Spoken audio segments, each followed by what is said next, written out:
মাটি খালেক সাহেবের গাটি বাঞ্ছারামপুর মাটিতে খালেক সাহেবের হাতকে শক্তিশালী করার জন্য আমরা সর্বদা প্রস্তুত রয়েছি ইনশাআল্লাহ। বাংলাদেশ জিন্দাবাদ, বাংলাদেশ জাতীয় দল বিএনপি জিন্দাবাদ। ধন্যবাদ সবাইকে। সবার জন্য 1 মিনিটের সময় পাবেন। এখন বক্তব্য নিয়ে আসছেন নগরসর গ্রামের ভদ্রমার্জিত ছেলে বাঞ্ছারামপুর উপজেলা যুব দলের যুগ্ম আহ্বায়ক মামুন। তার সময় 1 মিনিট। বিসমিল্লাহির রহমানির রহিম।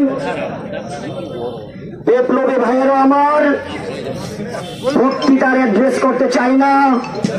বাঞ্ছারামপুরে নয়নের মনে 2001 সালে নির্বাচিত সাংসদ, যার হাত ধরে বাঞ্ছারামপুর একটি নিরাপদ বাঞ্ছারামপুরে রূপান্তরিত হয়েছিল। 1996 সালে ক্যাপ্টেন তাজের সন্ত্রাসী বাহিনী দ্বারা সারা বাঞ্ছারামপুরে একটা ত্রাসের রাজত্ব কায়েম হয়েছিল। সেই সন্ত্রাসীদেরকে বিতাড়িত করে 2001 সালে জননেতা জনাব এম.এ. খালেক পিএসপি বাঞ্ছারামপুরে সংসদ নির্বাচিত হওয়ার পর বাঞ্ছারামপুরের প্রত্যেক এলাকায় একটা শান্তির সুপার। ধন্যবাদ।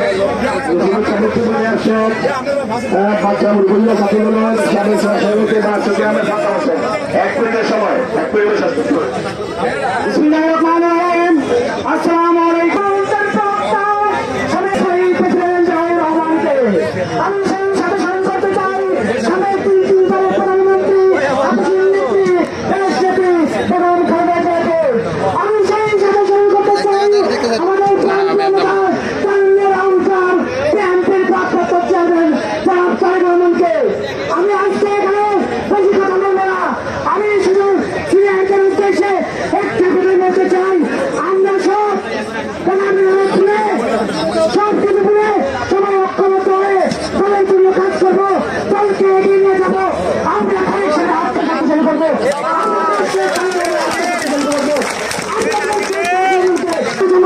যদি আসে চাই তারা ঢুকিয়ে দেওয়া হবে। বন্ধুগণ,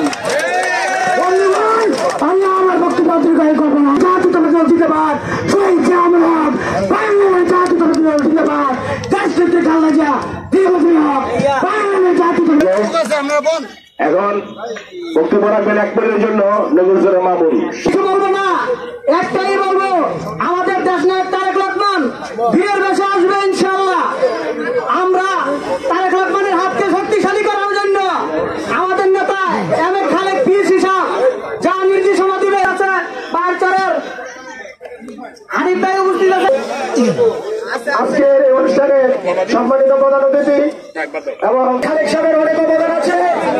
উনি দীর্ঘ 30টি বছরে বাঞ্ছারামপুরবাসীকে বুকে আঁকলে রেখেছেন। এই পর্যন্ত যত কিছু হয়েছে ওনার কাছে চেয়ে যেভাবে গিয়েছে, বিগত 16 বছর উনি কাউকে ফেরত দেন নাই। আপনারা উনার খবরও খালেদা জিয়া জিন্দাবাদ, তারুণ্যের অহংকার, তারেক রহমান জিন্দাবাদ। সম্মানিত উপস্থিত আজকের এই সভার সকল অতিথিবৃন্দগণ এবং উপস্থিত আমার সিনিয়র নেতৃবৃন্দগণ, আজকে আমি বক্তব্য দীর্ঘায়িত করবো না, শুধু একটি কথাই বলবো। দীর্ঘ 17টি বছর এই করিকান্দি ফেরিঘাটের পরিচয় নিয়ে রাজনীতি করেছি। ইনশাল্লাহ আগামীতে খালেক সাহেবের নেতৃত্বে, নাজমুল মামার নেতৃত্বে ইনশাল্লাহ আমরা কাজ করবো।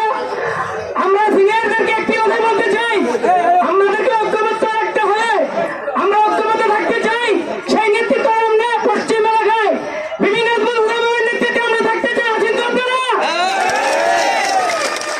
আমাদের মরহুম মুশাররফ হোসেন শিকদার যারা ছিলেন আমাদের একজন অভিভাবক, ওনাকে হারিয়ে আমরা এখন অভিভাবক হয়েছি বিভিন্ন বন্ধুকে। আমরা ওনার নেতৃত্বে আগামী দিনে শক্তিশালী বিএনপি গঠিত করবো ইনশাআল্লাহ। খালেক সাহেবের জন্য সবাই কাজ করবেন, খালেক সাহেবের জন্য সবাই দোয়া করবেন। বিগত 17 বছর ধরে আমরা যারা বিএনপি করি সবাই নির্যাতিত। আমরা এই নির্যাতিতর প্রতিফলন আমরা স্বাধীন পেয়েছি, দ্বিতীয়বারের মতো স্বাধীন বাংলাদেশ। তাই আমাদের ঐক্য হওয়া দরকার।